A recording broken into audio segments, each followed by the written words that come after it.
ওকে, registration form পূরণ করার সময় যে প্রবলেমগুলো হয় ওই প্রবলেমগুলো নিয়ে আমি মূলত আলোচনা করব। তো যেটা হচ্ছে প্রথমত নামটা লিখবো, ইমেলের জায়গায় ইমেল লিখবো, অ্যাড্রেসের জায়গায় ফোন নাম্বার। এখন এখানে হচ্ছে যে মূল প্রবলেম যেটা হয় সেটা হচ্ছে এই জায়গায় প্রোফাইল লিঙ্ক, যেটা সেই লিঙ্কটা কোথা থেকে পাবো। তো এটা হচ্ছে আমার প্রোফাইল সাধারণত এভাবে থাকে। থাকার পর আমি এখানে যখন আমার প্রোফাইলে ক্লিক করব তখন উপরে যে ইউআরএলটা আছে ওই ইউআরএলটা নিয়ে কপি করলাম।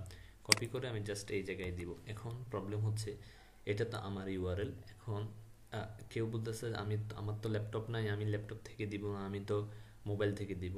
সে কি করবে? তার জন্য আমি জাস্ট মোবাইল ভার্সনটা দেখাচ্ছি। এটা হচ্ছে m.facebook.com। এটা দেওয়ার পর এটা কিন্তু হুবহু মোবাইলের মতো আসবে, রাইট? এটা হচ্ছে মোবাইলের মতো, এটা হচ্ছে মোবাইল ভিউ। ওকে, তো এখানেও সেমভাবে আমি আমার প্রোফাইলে গেলাম, জাস্ট এখান থেকে মোবাইল প্রোফাইলে গেলাম। প্রোফাইলে যাওয়ার পর এখানে যে একটা ইয়ে আছে, প্রোফাইলের পাশে তিনটা ডট আছে, এখানে ক্লিক করব। ক্লিক করার পর এখানে দেখেন copy link to the profile.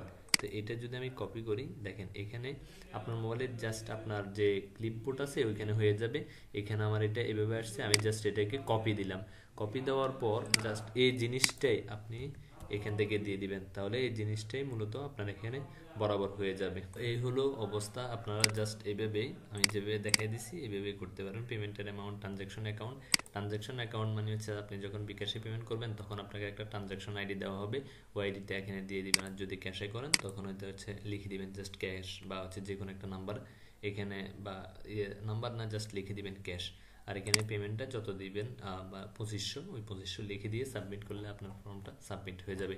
তারপরে যদি কোনো প্রবলেম থাকে আমাদের নাম্বারে ফোন দিয়ে আপনার প্রবলেমটা সলভ করতে পারবেন। Thank you.